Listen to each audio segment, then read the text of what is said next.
Hello बच्चों, कैसे हैं आप? एकदम बढ़िया, स्वस्थ, मस्त।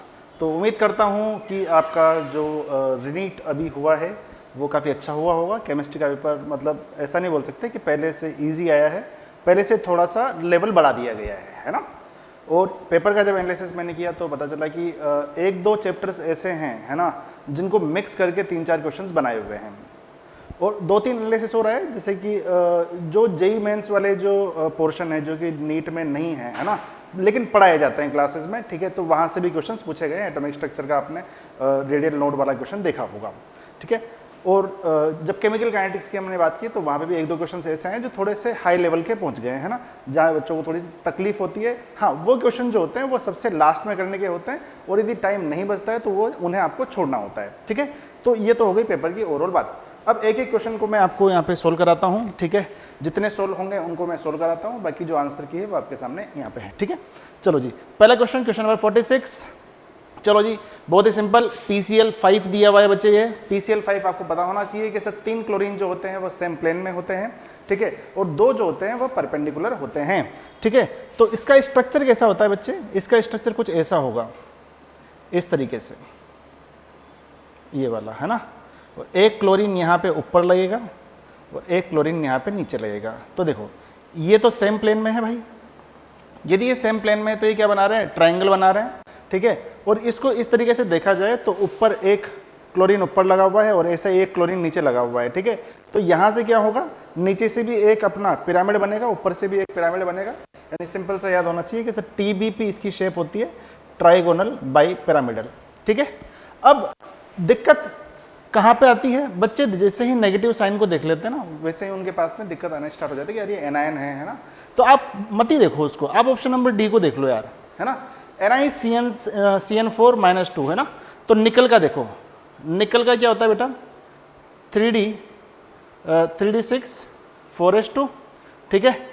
अच्छा, यहाँ पे देखेंगे आप इसको, निकल कौन सी स्टेट में नजर आ रहा है आपको? +2 स्टेट में नजर आ रहा है, ठीक है। और CN क्या है बेटा? CN आपका स्ट्रॉन्ग फील्ड लिगेंड है, तो ये क्या करा देगा? पेयरिंग करा देगा। और यहाँ पे एक जो d ऑर्बिटल है वो अंदर वाला आपका खाली हो जाएगा। यदि अंदर वाला d ऑर्बिटल खाली हो जाता है तो आपको पता होना चाहिए सर कोऑर्डिनेशन नंबर 4 है, ठीक है। कितनी शेप हो सकती है? या तो टेट्राहेड्रल हो सकती है या फिर अपने पास में स्क्वायर प्लेनर हो सकती है, लेकिन स्ट्रॉन्ग लिगेंड ने क्या किया है? वहाँ पे पेयरिंग करा दी है, तो टेट्राहेड्रल तो होगी नहीं, DsP2 हाइब्रिडाइजेशन इसका हो जाएगा और शेप क्या हो जाएगी? स्क्वायर प्लेनर, ठीक है। तो इस वाले ऑप्शन में स्क्वायर प्लेनर हो जाएगा, ठीक है। अब देखो यहाँ पे मैच कर लेते हैं, यानी कि ए में तो क्या आना चाहिए बच्चे? ए में आपका आना चाहिए ट्राइगोनल बाई पिरामिडल, है ना, इनके थर्ड आना चाहिए, ठीक है। और जो आपका डी ऑप्शन है ना, डी ऑप्शन में आपका आना चाहिए स्क्वायर प्लेनर, यानी कि सेकेंड आना चाहिए। तो यहाँ पे देखो बेटा, मैच करते हैं इसको एक बार। ऑप्शंस कहाँ गए? ऑप्शन ऑप्शन ऑप्शन यहाँ पे दिए भी नहीं है वैसे, ठीक है, शायद ये वाला, हाँ, ये से ये वाला मैच हो रहा है यहाँ पे, है ना। और ए में थर्ड आ रहा है, ठीक है, और डी में आपका सेकंड आ रहा है, ठीक है। तो ये वाला आंसर होगा। और बाकी और भी आप देख सकते हैं, है ना। जो आपके पास में बी है ना, बी में क्या आने वाला है? 4 आने वाला है, स्क्वायर पिरामिडल। ये डायरेक्टली पता कर सकते हैं आप, है ना। कैसे भाई? 5 फ्लोरीन है ना, तो 5 फ्लोरीन कौन सी ज्योमेट्री बची हुई? ये 2 ही तो बची हुई है। एक तो कौन सी वाली? स्क्वायर पिरामिडल वाली, और अपने पास में एक टेट्राहेड्रल वाली, ठीक है। तो आप मुझे बताओ, 5 फ्लोरीन आप लगाओगे तो टेट्राहेड्रल तो हो नहीं सकती ना, तो ये क्या होने वाली है? स्क्वायर पिरामिडल होने वाली है। और यदि 4 फ्लोरीन है आपके पास में, ठीक है, तो वो क्या होने वाली है? टेट्राहेड्रल होने वाली है। तो कॉमन सेंस थोड़ा सा लगाया जा सकता है इस क्वेश्चन में, है ना। तो आंसर क्या हो जाएगा बेटा इसका? कि PCl5 का तो ट्राइगोनल बाई पिरामिडल हो जाएगा, BrF5 का स्क्वायर पिरामिडल हो जाएगा, BF4 माइनस की हम बात करें तो टेट्राहेड्रल, और जो लास्ट वाला ऑप्शन है उसका क्या हो जाएगा? स्क्वायर प्लेनर आंसर हो जाएगा, ठीक है। ऑप्शन नंबर 1 इसका आंसर। आगे बढ़ेंगे, next question, question number 47। The amino acid that gives a red blood colour on. अच्छा, रेड ब्लड कलर ये POC में थोड़ा सा पढ़ा होगा आपने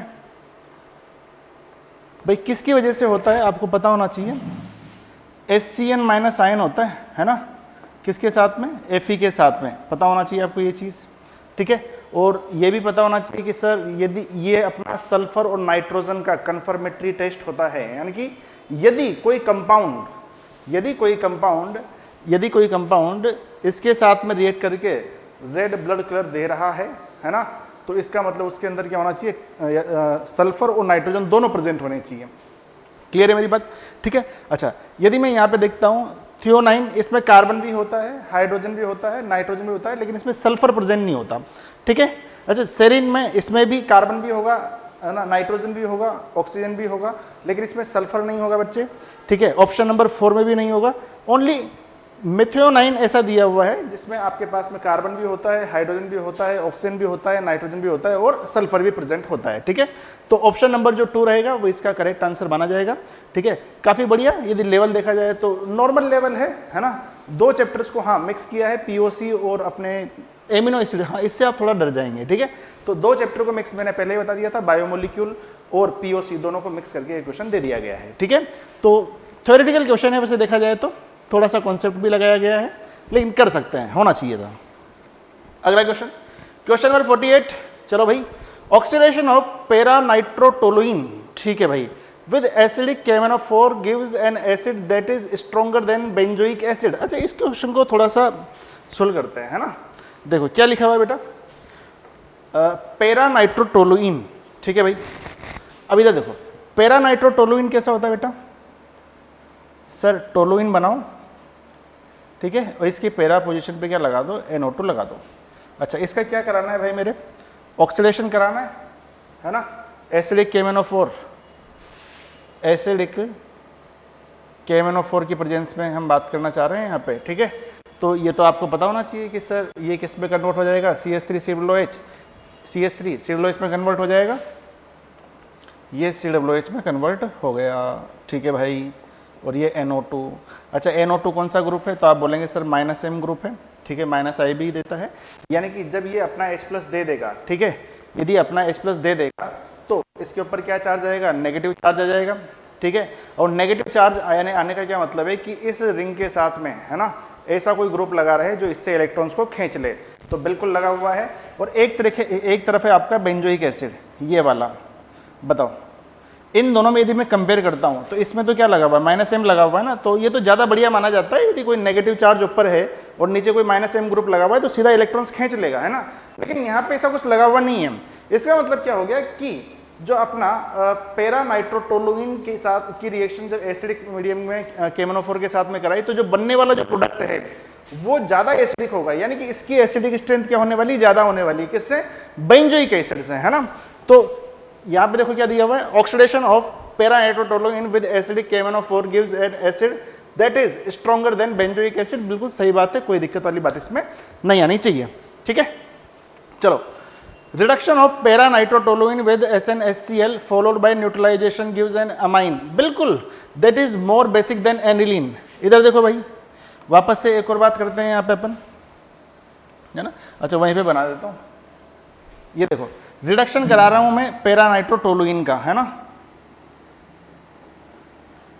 पैरा नाइट्रोटोलुइन, इसका रिडक्शन करा रहा हूं SnHCl, है ना, इसकी प्रेजेंस में। तो अब यदि आप ऑक्सीडेशन कराते हो तो ये चेंज होता है ना, और यदि रिडक्शन कराते हो तो NO2 कन्वर्ट होगा आपका, है ना। NO2 किस में कन्वर्ट हो जाएगा? NH2 में कन्वर्ट हो जाएगा। ठीक है, और ऊपर CH3 वैसा का वैसा लगा रहने दो।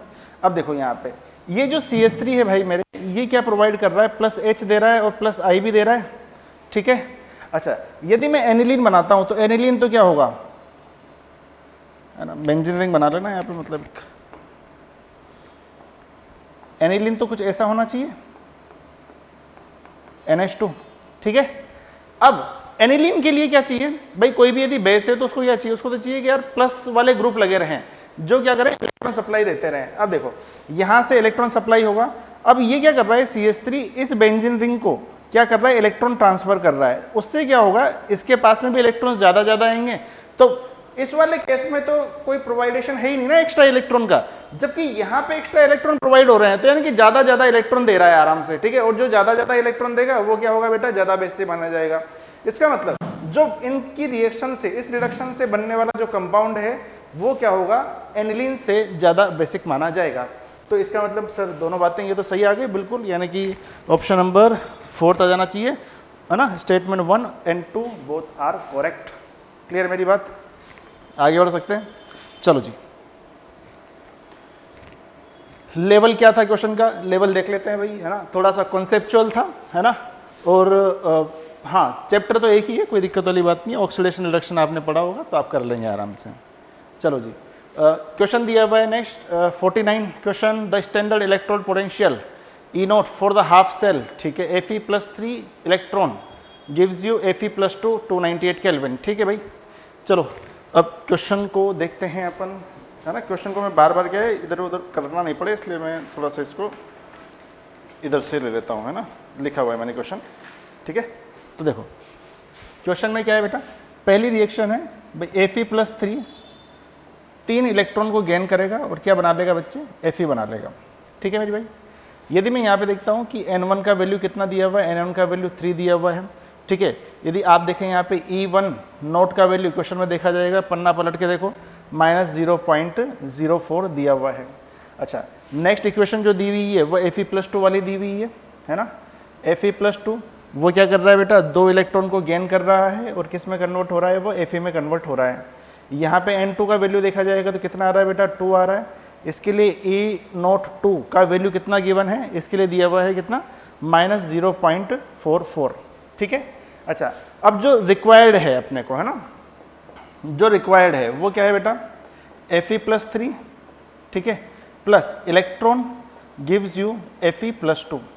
अब आप मुझे बताओ ध्यान से देख करके, है ना, जैसे अपनी इक्वेशन ये 1 हो गई है ना, ये इक्वेशन नंबर 2 हुई है, ये इक्वेशन नंबर कितनी हुई है बेटा, 3 हुई है।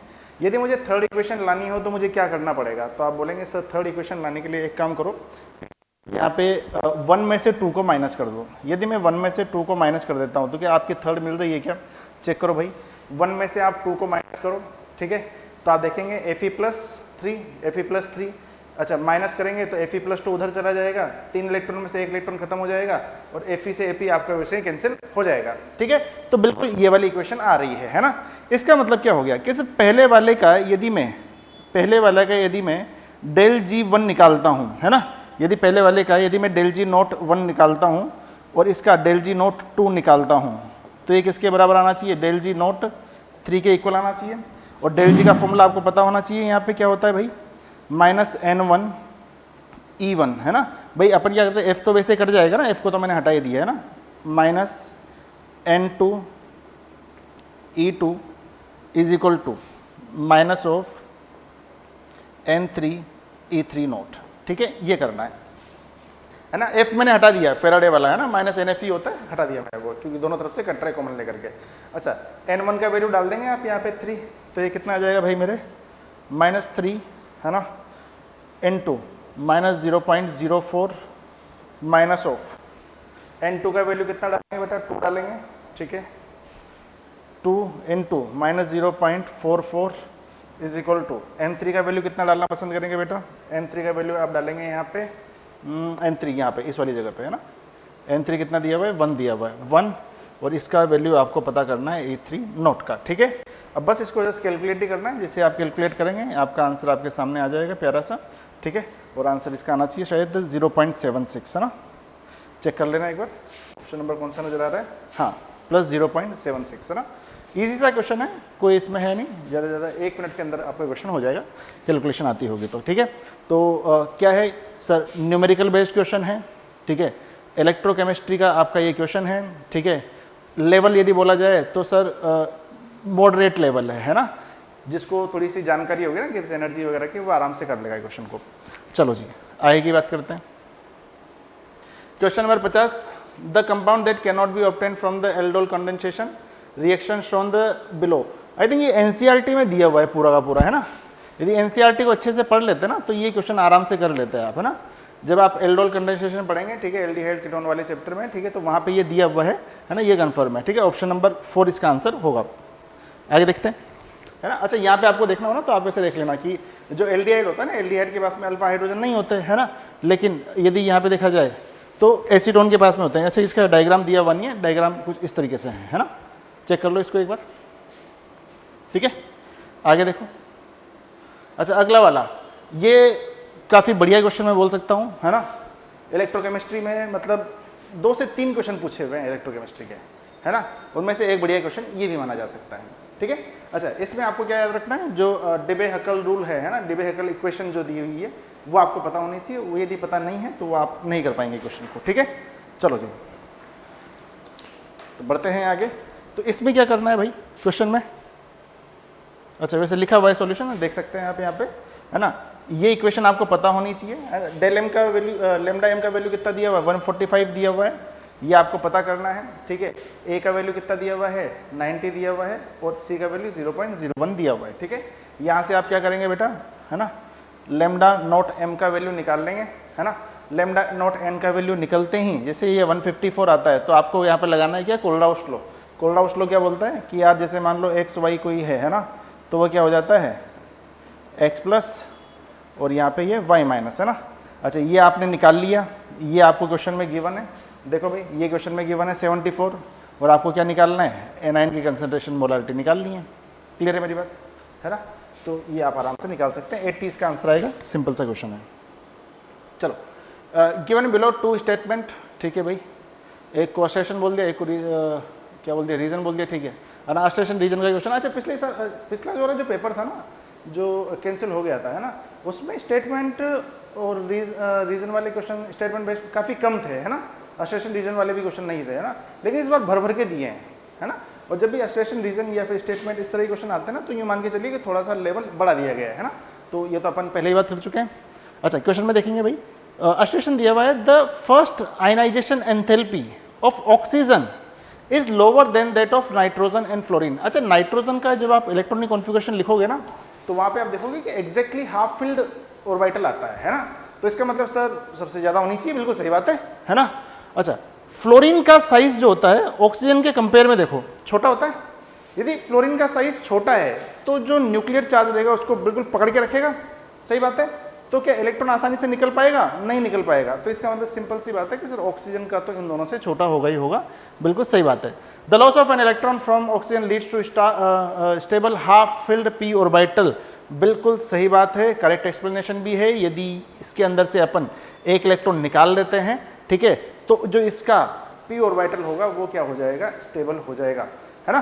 तो आप निकाल के देखना, है ना। ऑप्शन नंबर 4 इसका आंसर हो जाएगा। अस्टेशन रीजन दोनों करेक्ट हैं और करेक्ट एक्सप्लेनेशन भी है, बहुत ही बढ़िया। चलो, पीरियोडिक टेबल का क्वेश्चन था।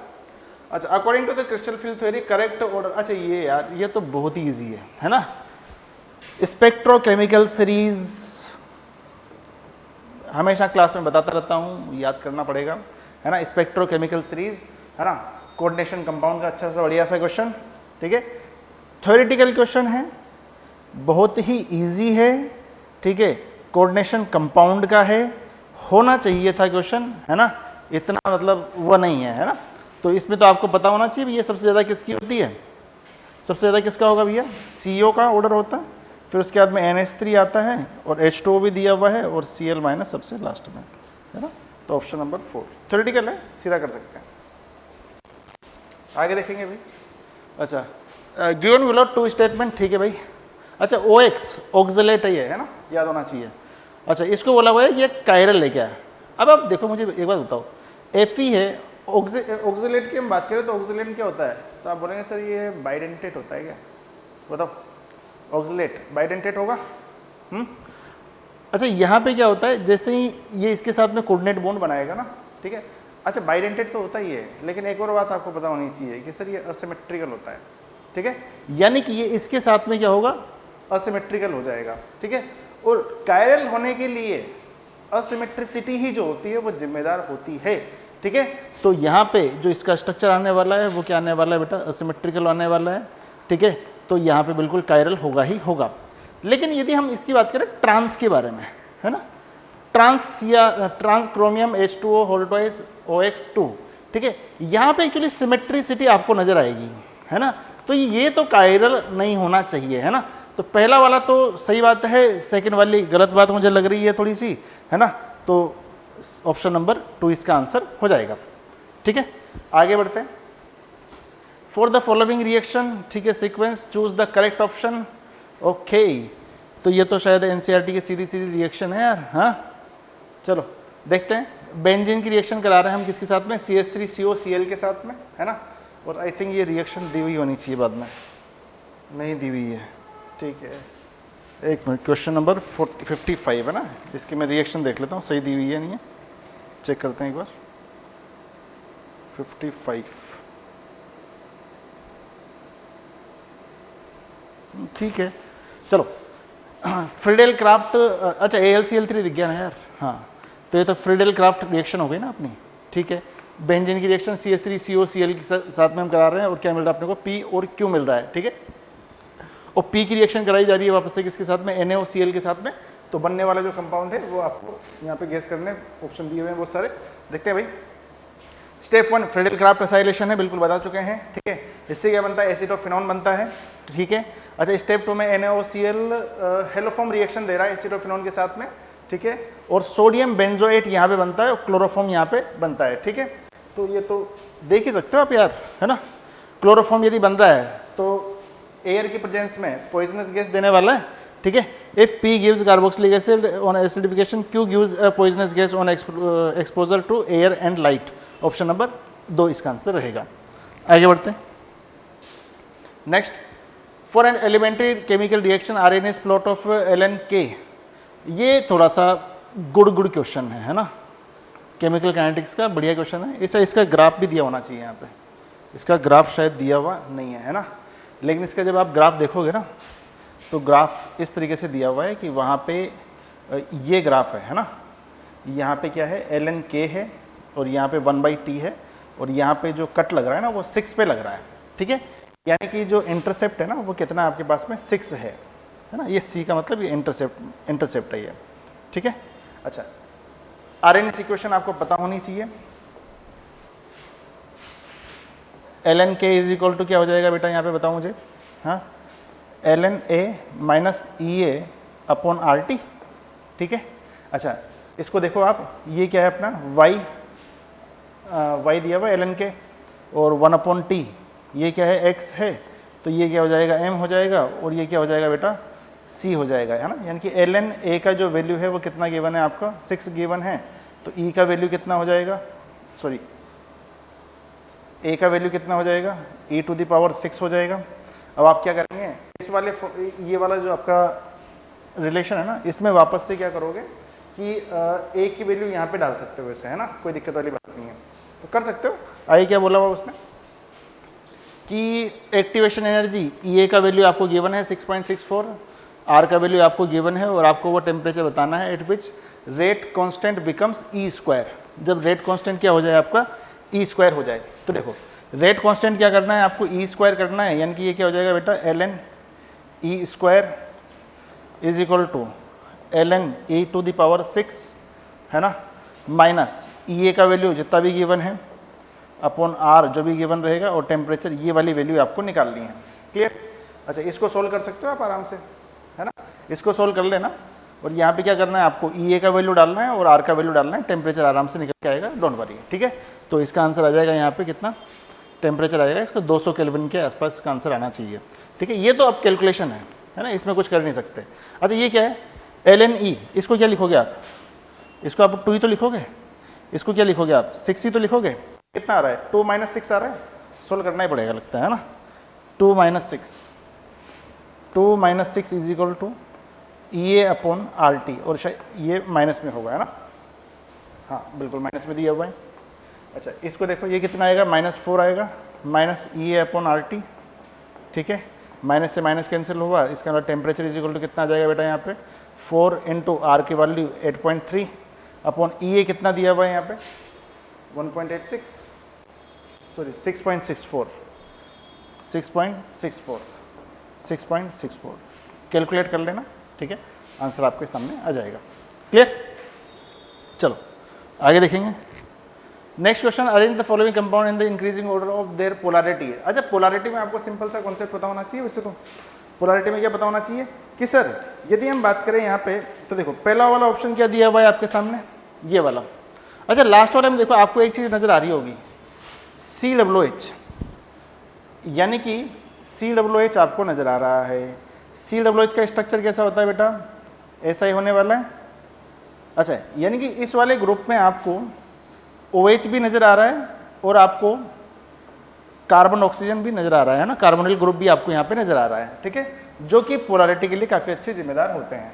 अच्छा यहाँ पे आपको ओनली कौन नज़र आ रहा है बेटा, सिर्फ और सिर्फ कार्बोनिल ग्रुप नज़र आ रहा है। यहाँ पे कौन नज़र आ रहा है बेटा, OH नज़र आ रहा है, जबकि यहाँ पे कुछ भी नज़र नहीं आ रहा, ये वीक है ना, वीक पोलर है ना, वीकली पोलर है ये अपना, ठीक है। तो जहाँ पे सबसे ज़्यादा पोलरिटी शो करने वाले ग्रुप नजर आएंगे, ठीक है, वो सबसे ज़्यादा पोलर आपका हो जाएगा, यानी कि डी आपका सबसे ज़्यादा पोलर होना चाहिए, फिर उसके बाद में सी, फिर उसके बाद में बी, फिर उसके बाद में ए। ऑप्शन नंबर 4 क्या होना चाहिए, डी बी सी ए। एक मिनट रुको, है ना, सबसे ज़्यादा तो डी होगा, ठीक है। उसके बाद में अच्छा इसका ओ एच वाले का ज़्यादा रहेगा ना, हाँ, तो डी, फिर उसके बाद में क्या रहेगा आपका बी, है ना, क्योंकि ओ एच वाले का ज़्यादा रहेगा सी ओ वाले से, डी बी, फिर उसके बाद में सी, फिर उसके बाद में क्या आएगा A, D B C A. Option number 3 D C B है, डी बी सी है, सही तो कर रहे हैं, डी बी सी है, ऑप्शन नंबर 3 आया। अच्छा ये ए सी दिया हुआ है, ऑप्शन नंबर 3, ठीक है, क्लियर है। आगे बढ़ते हैं, चलो जी। A protein undergo reversible thermal denaturation, ठीक है, from its initial state N to denatured state to D, ठीक है। इसके लिए के इक्विलिब्रियम कितना आ जाएगा, क्या दिया हुआ है, the concentration of both the N and D are equal, तो के इक्विलिब्रियम कितना आ गया, 1 आ गया, ठीक है भाई। And the standard enthalpy change, ठीक है, 666 किलो जूल पर मोल। द स्टैंडर्ड एंट्रोपी चेंज आपको निकालना है, एंट्रोपी चाहिए तो डेल जी भी चाहिए होगा, है कि नहीं भाई, डेल जी तो चाहिए ही होगा, उसके बिना कैसे निकालोगे आप, ठीक है। तो लगा दो यहाँ पे, del G naught is equal to क्या होता है बेटा, माइनस आर टी, है ना, एल एन के इक्विलिब्रियम। अच्छा इसका वैल्यू कितना दिया हुआ है, 1 दिया हुआ है, तो डेल जी नोट कितना हो गया बेटा, 0 हो गया। डेल जी नोट यदि आपका 0 हो गया, है ना, तो आपको पता होना चाहिए कि sir del H nought is equal to क्या होता है, बताओ, del G nought minus T del S, अच्छा डेल जी नोट आपका क्या हो गया, 0 हो गया। यदि आप यहाँ से डेल एस नोट निकालना चाहते हैं तो कितना आएगा, del H naught upon T, है ना, और ये कितना आ जाएगा यहाँ पे, डेल एच नोट की वैल्यू आपको क्वेश्चन में गिवन है 666, और टेम्परेचर केल्विन में लेंगे आप, आंसर कितना आ जाएगा, 2 आंसर आ जाएगा, ठीक है। तो ऑप्शन नंबर, है ना, अच्छा 2 क्या दिया हुआ है यहाँ पे, ऑप्शन नंबर 2 नहीं, ये 2000,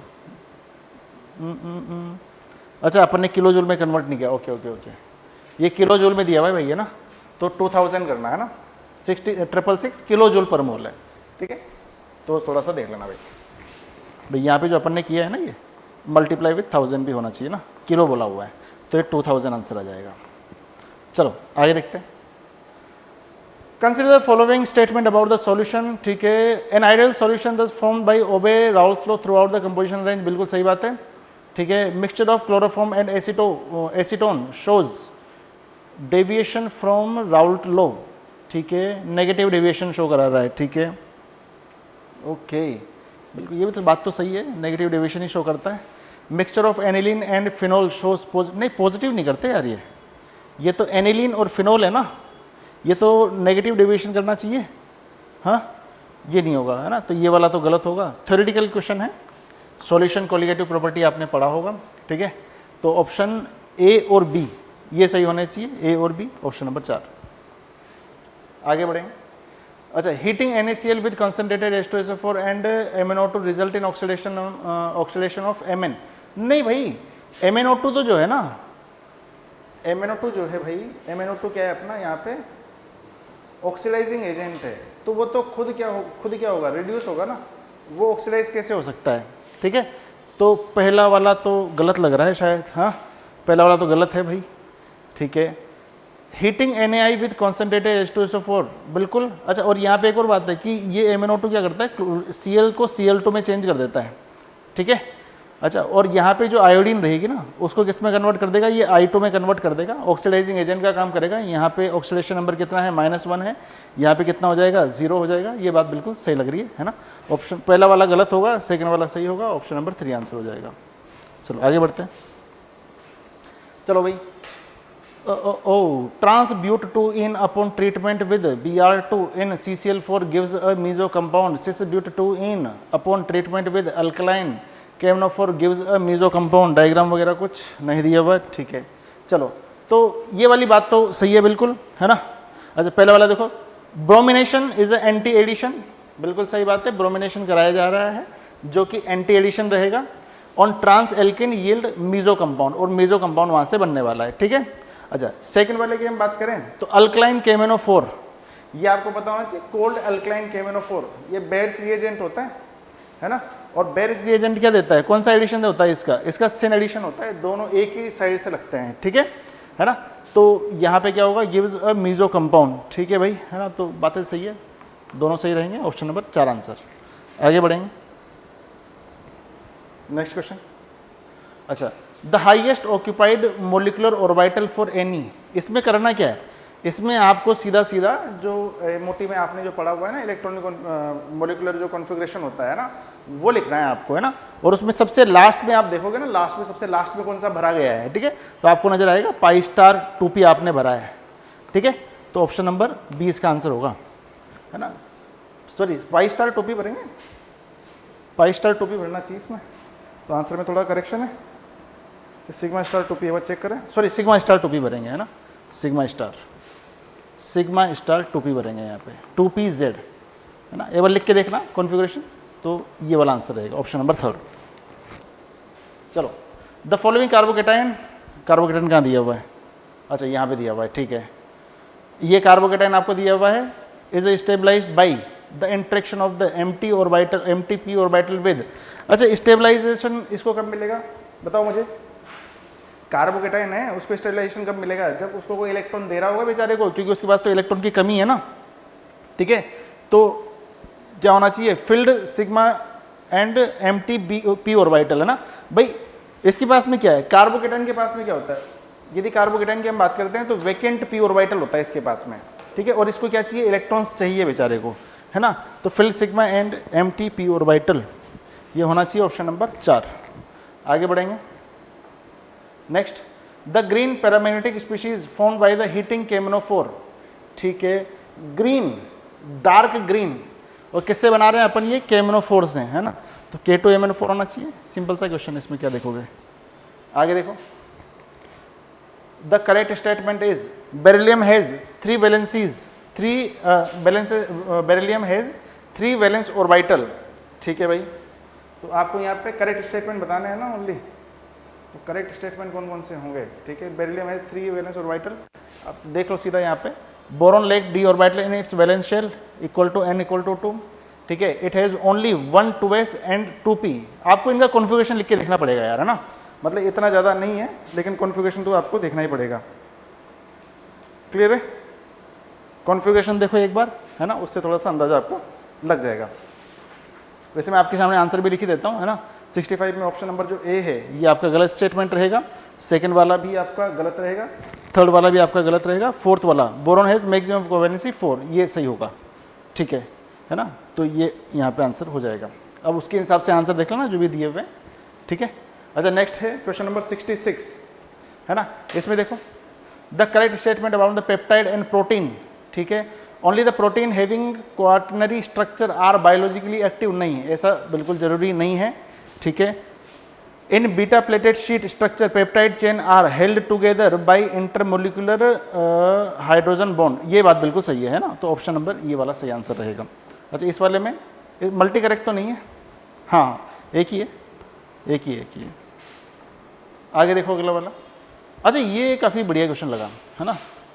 इस क्वेश्चन को बोला जा सकता है जोरदार, है ना। जनरली बच्चे क्या कर देते हैं, जनरली बच्चे गलती कर सकते हैं यहाँ पे, है ना।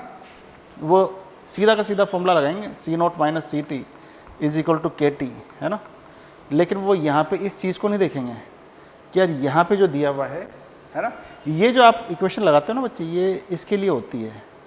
यदि आप 2a से b जा रहे हो ना, तो इक्वेशन क्या लगानी है आपको, C0 minus CT is equal to 2KT, ठीक है। अब शायद आप बेहतरीन तरीके से क्वेश्चन को कर पाएंगे, है ना। अच्छा, C0 कितना दिया हुआ है, 2 मोलर दिया हुआ है, और CT कितना है भाई यहाँ पे, अच्छा क्या बोल रहा है, 75% ना। तो 2 में से 75% निकाल देते हैं, तो बचता कितना है, 0.5 बचना चाहिए, है ना। तो ये कितना हो जाएगा, 2 इंटू ये और T 75%, है ना। तो ये कितना आ जाएगा, 1.5 upon 2 is equal to T 75%, यानी कि ये कितना आ जाएगा भाई मेरे 0.75, ऑप्शन नंबर 1। तो अच्छा क्वेश्चन है, फंसा सकता है यहाँ पे ये। आगे बढ़ेंगे, given below there are 2 statement, ठीक है भाई, दे दो स्टेटमेंट भी। आगे देखते हैं, generally 3D transition metal have high melting point, ठीक है, बात सही है। Involvement of 3D electrons in addition to four s electron in the inter atomic melting metallic bonding, बात तो ये भी सही है, रीजन भी सही लग रहा है ना। तो ऑप्शन नंबर इसका क्या हो जाना चाहिए, both A and R are correct and R is the correct explanation of A, 4 होना चाहिए इसका आंसर। चलो थ्योरेटिकल क्वेश्चन है, consider the symmetric plot of orbital wave function. अच्छा ये हाँ, इस वाले क्वेश्चन की मैं बात कर रहा था यार, है ना, इस वाले क्वेश्चन की। जनरली ये क्वेश्चन हम छोड़ देते हैं ना, जब एटॉमिक स्ट्रक्चर वगैरह पढ़ते हैं, श्रोडिंगर वेव इक्वेशन वगैरह को, है ना, तो वहाँ पे छोड़ दिया जाता है। अब ये क्या बोलना चाह रहा है कि the figure representing the 2 radial node, 2 radial node, तो आप देखो जहाँ पे लाइन को यदि वो, है ना, लाइन को यदि अपना कर्व 2 बार काट देगा ना, वही हमारा आंसर हो जाएगा, ठीक है। तो देखो यह यहाँ पे कट कर रहा है, यहाँ पे टच कर रहा है ना, एग्जैक्टली 2 बार कट कहाँ पे कर रहा है, यहाँ पे, देखो भाई, है ना। तो इसका आंसर क्या होना चाहिए, ऑप्शन नंबर सेकंड इसका आंसर होना चाहिए, ठीक है। आगे देखेंगे। अच्छा, identify the reaction which gives aniline as a major product, aniline जहाँ पे मिलना चाहिए, ठीक है। पहले वाले में क्या दिया हुआ है अपने पास में, बेंजीन रिंग के ऊपर CN लगा हुआ है और LiAlH4 दिया हुआ है, तो ये तो रिडक्शन हो गई रिएक्शन, है ना, तो ये तो होना नहीं चाहिए, ठीक है, ये तो आपका एनिलीन नहीं देगा। अच्छा यहाँ पे देखो PSCONH2 KOH के साथ में कराई जा रही है ना, बेसिक मीडियम रिएक्शन कराई जा रही है, Br2 लगाया जा रहा है, ब्रोमिनेशन, ठीक है। तो हाँ, यहाँ से आपका एनिलीन मिल जाएगा, ठीक है भाई। अच्छा यहाँ पे देखो बेंजीन रिंग के ऊपर अपने क्या लगा हुआ है, NO2 लगा हुआ है, NaBH4, तो यहाँ से भी नहीं मिलता है, ठीक है। यहाँ से आपका मिल जाएगा आराम से, है ना। हाइड्रोलाइसिस करा रहे हैं, ज़्यादा कुछ नहीं कर रहे हैं ना, एसिड हाइड्रोलाइसिस। अच्छा आंसर देख लेना भाई, है ना, B और D, ऑप्शन नंबर A ये रहा, है ना। चलो आगे, among the species given the spin only magnetic moment is highest. अच्छा इसके लिए आप क्या देखोगे, इसके लिए आप देख लो नंबर ऑफ अनपेयर्ड इलेक्ट्रॉन किस में ज़्यादा है ना। अब ये आपको बनाने पड़ेंगे, है ना, इनके आप कॉन्फ़िगरेशन लिखो, है ना, किसके, सेंट्रल मेटल के कॉन्फ़िगरेशन लिखो, उनके आप ऑक्सीडेशन नंबर देखो, है ना, ऑक्सीडेशन नंबर देख करके इलेक्ट्रॉन को लूज कराओ, जहाँ फिर उसके ऑर्बिटल्स में इलेक्ट्रॉन्स को भरो, जहाँ पे नंबर ऑफ अनपेयर्ड इलेक्ट्रॉन ज़्यादा होंगे वही आपका आंसर हो जाएगा, ठीक है। तो अनपेयर्ड इलेक्ट्रॉन देख लेना, पहले वाले में 1 नज़र आएगा, सेकंड वाले में 0 नज़र आएगा, उसके बाद में 1 नज़र आएगा, उसके बाद में क्या नज़र आएगा आपको, 2 नज़र आएगा, ठीक है। तो इसका मतलब इस वाले में आपको 2 अनपेयर्ड इलेक्ट्रॉन नज़र आएंगे, तो ये आपका आंसर हो जाएगा, ठीक है। अनपेयर्ड इलेक्ट्रॉन देखने उससे ज़्यादा कुछ भी नहीं है उसमें। आगे बढ़ते हैं, the complex which has a facial and meridional isomer. अच्छा ये किसके लिए होता है, पहली बात तो ये ऑक्टाहेड्रल में आते हैं, किस में आते हैं, ऑक्टाहेड्रल। ऑक्टाहेड्रल के लिए चाहिए कोऑर्डिनेशन नंबर कितना, 6, और ये आएंगे किस में, MA3B3 वाली कैटेगरी होती है ये, है ना, MA3B3 वाली कैटेगरी होगी, वहीं पे हमारा रहेगा ना। और ये A जो रहेगा वो क्या होना चाहिए अपने पास में, है ना, उसको भी देख लेते हैं एक बार। अच्छा यहाँ पे देखो ये नहीं हो सकता, है ना भाई, कोऑर्डिनेशन नंबर 6 है, लेकिन MA3B3 वाली कैटेगरी हमारी ये नहीं है, ये 4 और 2 वाली कैटेगरी है, ये 2 और 2 वाली कैटेगरी है, देखो ना यहाँ पे, इसको बोलते हैं ना, ये 3 वाली कैटेगरी है, तो ऑप्शन नंबर 4 इसका आंसर होगा। कुछ करना नहीं है, सिंपल सा question. 1:3 electrolyte in aqueous solution, ठीक है, 1:3 इलेक्ट्रोलाइट की बात कर रहे हैं यहाँ पे। तो जो देखो इसको देखो, आप इसको तोड़ो, पहले वाले ऑप्शन को तोड़ो, यदि आप पहले वाले ऑप्शन को तोड़ते हो तो कैसे आएगा, COCl NH3 होल 5, है ना, और इसके ऊपर क्या चार्ज आएगा बेटा, -2 चार्ज आएगा, सॉरी +2 चार्ज आएगा, उसके बाद में 2Cl-, है ना, 1:3, ठीक है। अच्छा इसमें देखो यहाँ पे कितना नज़र आएगा, 3 तो क्लोरीन है और एक अपने पास में ये है ना, तो ये तो नहीं आएगा शायद ना, 1:3 आएगा क्या, 1:3 आ तो सकता है यार, है ना, लेकिन एक्वस सॉल्यूशन की बात कर रहे हैं यहाँ पे, है ना। अब देखो 1:3 का क्या मतलब है, dissociate into 4 ion, total 4 ion मिलना चाहिए, एक तो केटाइन मिलना चाहिए, 3 अपने पास में क्या होना चाहिए, एनाइन मिलना चाहिए, ठीक है। तो ऑप्शन नंबर 2 वाला मैच हो रहा है यहाँ पे, है ना, ऑप्शन नंबर 2 मैच हो सकता है। अच्छा यहाँ पे तो 1:2 बन रहा था ना, तो ये तो वैसे आंसर नहीं होगा। अच्छा नेक्स्ट वाला देखो, यहाँ पे देखो, यहाँ पे तो कुछ हो ही नहीं रहा। अच्छा इस वाले में चेक करो, यहाँ पे 1:1, तो एक ही ऑप्शन आपके सामने है ना, सेकंड वाला, वो आपका आंसर हो जाएगा। अच्छा next, consider the reversible process for the 1 mole of ideal gas as shown in PV graph, ठीक है, कार्नोट साइकिल। अच्छा इसमें देखो ये आपका दिया हुआ है, ये आइसोथर्मल क्या है बेटा, एक्सपांशन है ना, और यहाँ पे ये क्या है, आइसोथर्मल कंप्रेशन है ये वाला ग्राफ, ठीक है। तो आप देखिएगा यहाँ पे पहला वाला जो है आपका आइसोथर्मल एक्सपेंशन है, उसके लिए आप वर्क निकाल लेंगे, है ना, W1 = nRT1, ठीक है, ln V2/V1, ये सीधा सा फॉर्मूला है ना। प्रोसेस 3 की हम बात करें तो फॉर्मूला ये वाला रहेगा आपका, ठीक है। N1 का वैल्यू दिया हुआ है, R का वैल्यू आपको 2 लेके चलना है, ठीक है, सीधा आंसर निकाल सकते हैं, कोई दिक्कत वाली बात नहीं है इसमें, सिंपल सा है।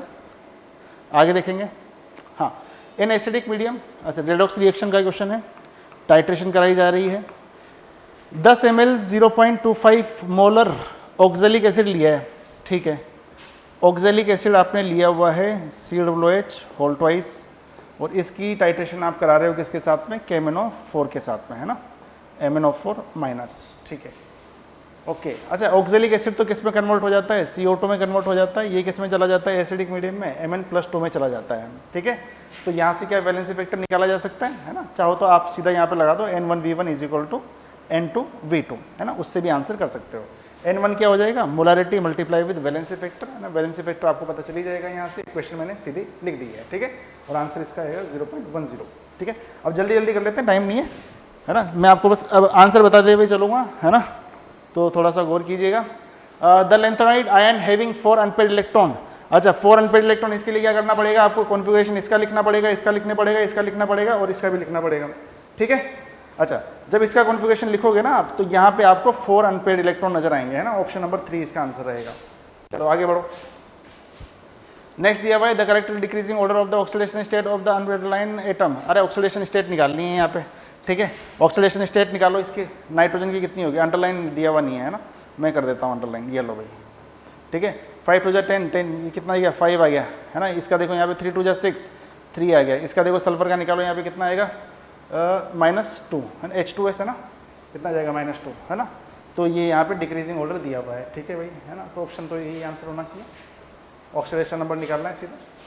अच्छा the formula of tetra amine यानी कि 4 अमाइन होने चाहिए, 4 अमाइन होने चाहिए, 4 अमाइन 4 अमाइन 4 अमाइन 4 अमाइन, ठीक है सर। एक्वा क्लोराइडो यानी कि अंदर लिगेंड में पानी भी होना चाहिए और क्लोरीन भी होना चाहिए ना, यहाँ पे तो पानी दिया हुआ नहीं है, अंदर क्लोरीन भी नहीं दिया हुआ है, ठीक है, यहाँ पे सिर्फ क्लोरीन दिया हुआ है, पानी नहीं दिया हुआ, तो इसको हटा दो, है ना। अब यहाँ पे 2 ऑप्शन बचे हुए, दोनों ऑप्शन में किसका आंसर होगा, जिसमें कोबाल्ट का ऑक्सीडेशन नंबर कितना आ रहा होगा, +3 आ रहा होगा, वही हमारा आंसर होगा, ठीक है। तो जो सेंट्रल मेटल है उसका ऑक्सीडेशन नंबर जो है वो +3 आना चाहिए, चेक करेंगे, ऑप्शन नंबर 3 में मिल जाएगा आपको, ठीक है। बस इतना ही तो करना होता है, पूरा लिख के थोड़ी नहीं देखोगे यहाँ पे।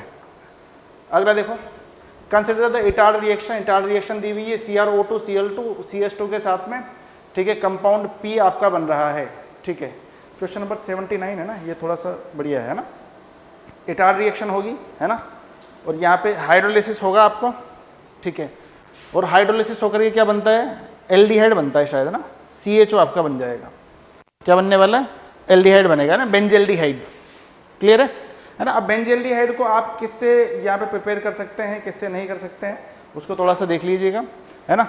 एक तो पहली बात तो पहला ऑप्शन देखो, compound P can be prepared by treating benzene with anhydrous AlCl3 and CH3COCl, ये तो फ्रीडेल क्राफ्ट रिएक्शन है, इससे थोड़ी ना होगा। On treated with bromine water compound P gives white PPT, अरे भाई ये तो बेंजेल्डिहाइड आपका बन गया, ये वाइट PPT थोड़ी नहीं देता है, ब्रोमिनेशन भाई यदि मैं फिनोल एनिलीन का कराता हूँ ना तब जाकर के वाइट PPT मिलती है, इसमें थोड़ी ना मिलेगी, है ना, तो ये भी आंसर नहीं हो सकता।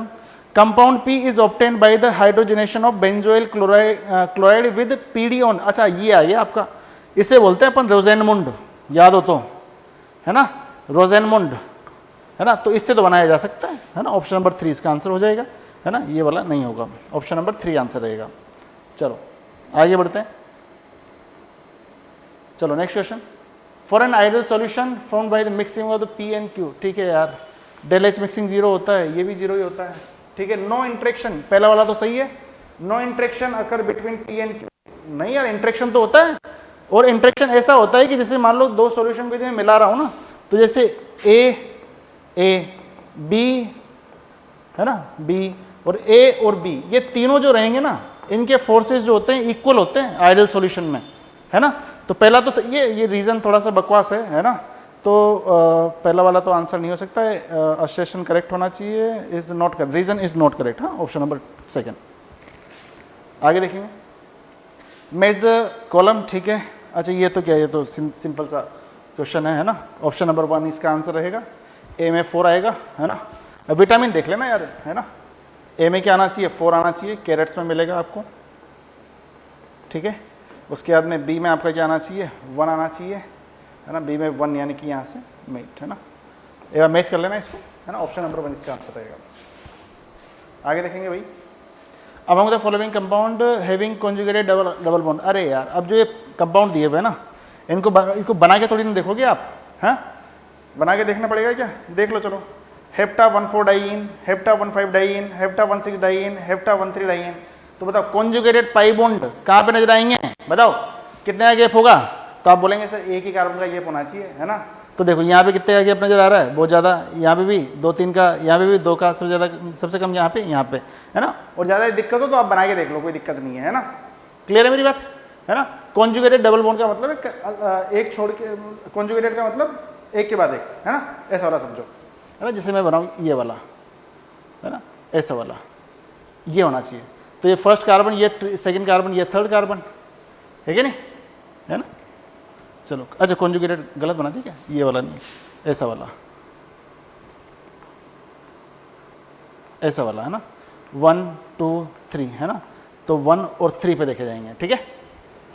अगला वाला, one of the product found by the reaction between the cyclopentyl magnesium bromide and four bromo aniline, इसका, हाँ ये दिया बना, देखो। अब यहाँ से क्या होता है, ध्यान से समझना भाई, ये वाला जो अपने पास में NH2 है ना, ये क्या कराता है, इस वाली जगह पे प्रोटोनेशन कराता है। और प्रोटोनेशन करा करके यहाँ से क्या होता है भैया, कि जो अपना NH2 MgBr जो रहेगा, है ना, वो बाहर निकलेगा। क्लियर है मेरी बात, है ना। और यहाँ पे क्या बन जाएगा आपका, साइक्लोहेक्सेन बन जाना चाहिए। ऑप्शन नंबर 3 आंसर होना चाहिए इसका। आगे बढ़ेंगे, सॉरी, चलो question number 84, 2 mole of an ideal gas undergo free expansion from 10 litre to 100 litre, ठीक है। अच्छा ये तो सिंपल सा, इसमें तो क्या फ्री एक्सपांशन दिया हुआ है वैक्यूम के अंदर, है ना। तो वर्क डन कितना हो जाएगा आपका, 0 हो जाएगा, है ना। तो ऑप्शन नंबर 3 कैलकुलेटिव है ना, ज़्यादा कुछ भी नहीं है। आगे देखेंगे, among the following option the correct trend in the electron. अच्छा ये जो क्वेश्चन है ना यार, ये क्वेश्चन काफ़ी बेहतरीन है ना, ये याद ही रखना है। और इसका जो एक्सपेरिमेंटल डाटा है ना, ये यही बोलता है ना। इसका कोई वो नहीं है कि यार आप इसमें कोई लॉजिक वगैरह लगाओगे, एक्सपेरिमेंटल फैक्ट है, डाटा बेस्ड क्वेश्चन है ना, लिखाया जाता है नोट्स में, थ्योरेटिकल है। अच्छा आगे दिया हुआ है the correct order of the solubility of the given salt in water, ठीक है। तो सॉल्युबिलिटी पे बेस्ड क्वेश्चन है ये आपका, है ना। तो आपको पता होना चाहिए कि सर जैसे कि मान लो आप AgBr लिख रहे हो, है ना, तो इसके लिए आप क्या लिखोगे, KSP, बताओ मुझे। Sir Ag plus Br minus में कन्वर्ट हो जाता है, तो इसके लिए KSP क्या आ जाएगा आपका, S², ये बोलोगे, है ना। KSP इज इक्वल टू क्या आ जाएगा आपका, S² आ जाएगा। इसी तरीके से इसके लिए भी निकालो, इसके लिए भी निकालो, KSP का वैल्यू सब जगह पे डाल दो, S का वैल्यू सीधा निकाल सकते हो, ठीक है। ऑप्शन नंबर 3 इसका आंसर रहेगा। आगे देखो भाई, अच्छा 87 में ऑप्शन नंबर 4 आंसर रहेगा। अच्छा ये तो रिएक्शन करानी पड़ेगी आपको, है ना। इसकी रिएक्शन इससे कराओ, इसकी रिएक्शन इसके लेनलार्ज कैटलिस्ट के साथ में कराओ, ठीक है। ज्योमेट्रिकल आइसोमर बनना ट्राई हो जाएंगे वहाँ पे ना, बनना स्टार्ट हो जाएंगे, उसको एक बार देख लेना आप। ऑप्शन नंबर, अच्छा क्वेश्चन नंबर 88, सिंपल सा क्वेश्चन है, मोल कॉन्सेप्ट का एकमात्र क्वेश्चन, ठीक है। The amount of carbon dioxide upon the combustion of 116 gram of n butane, है ना। ब्यूटेन को कन्वर्ट किया है, ब्यूटेन को आप जब ऑक्सीजन के साथ में कन्वर्ट करेंगे तो वो किस में हो जाएगा, CO2 और H2 में कन्वर्ट हो जाएगा, ठीक है। और सीधी सी आपको केमिस्ट्री लगानी है, 116 ग्राम है तो इसके आप मोल निकाल लीजिए, उससे आराम से हो जाएगा, ठीक है। सॉल्यूशन यहाँ पे दिया हुआ है। आगे देखेंगे, क्वेश्चन नंबर 89, सिग्निफिकेंट फिगर पे क्वेश्चन आया हुआ है, ठीक है। ऑप्शन नंबर 2 इसका आंसर रहेगा। नेक्स्ट, इन पोटासेलम फॉर्मूला पता होना चाहिए फिटकरी का, है ना। क्या होता है, K2SO4 Al2SO4 whole thrice 24H2O, है ना। तो आपसे किसका रेशियो पूछा हुआ है, K+ यानी कि 2, ठीक है। और सल्फेट माइनस आयन का कितना जाएगा, 4, 1:2, 1:2, ऑप्शन नंबर 4। तो ये थे क्वेश्चंस हमारे, है ना। तो कुछ क्वेश्चंस के आंसर मैंने डायरेक्ट लिख दिए, है ना, जिनमें इतना ज़्यादा बताना था नहीं, एक्सप्लेनेशन आपके सामने लिखा हुआ है, क्योंकि थोड़ी सी जल्दी है किस बात की कि आपको आंसर की पहुंचाई जाए। ठीक है, चलो जी। तो फिर कभी मौका मिला तो फिर वापस से हम डिटेल एनालिसिस एक बार लेकर के आएंगे पूरे पेपर्स का। ठीक है, और बाकी और जो सेट हैं ना, उनके भी आंसर्स आपको प्रोवाइड किए जाएंगे। तो मिलते हैं अब अगला और भी पेपर जो रहेगा आपका। आपने देखा होगा कि आपका बायोलॉजी का पेपर आ चुका है ना, उसका सॉल्यूशन भी आ गया, केमिस्ट्री का भी आ गया, अब आपको फिजिक्स का करना है। Thank you so much, bye.